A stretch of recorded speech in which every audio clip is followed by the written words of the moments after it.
बाली बोझेई Hyva माड़गला घर उपरकू एभली एक घटना घटी खंडपड़ा ब्लॉक अंतर्गत घणाशालिया छकठारे।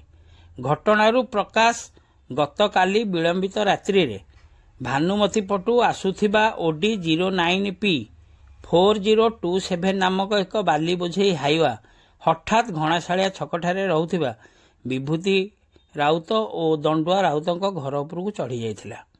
एही घटनारे केही मृताहत होई नथिया बेले घरर किछि अंश भांगी जाइछि और आवासपत्र किछि नष्ट होई जाइछि।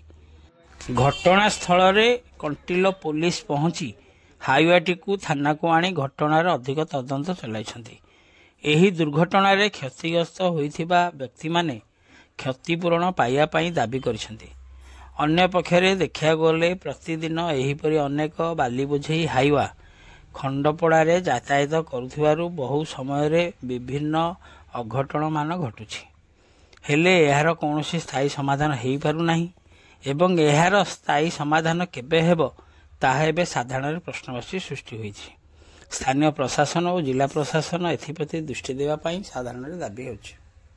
किछि दिन तले खळीसाई ग्राम लक्ष्मी बजार बासिंदा प्रभात साहू नामक जैनिक युवक एभली एक हाइवा धक्का मृत्युवरण करथिबा सुनियाको मिलुथिबा बेले एही घटना एबे स्थानीय बासिंदाଙ୍କ मनरे भयर वातावरण सृष्टि करछि। देखिबाकू बाकी रहिला स्थानीय प्रशासन पक्षरु ए दिगरे आगामी दिन रे कोन पदक्षेप ग्रहण करा जाउछि।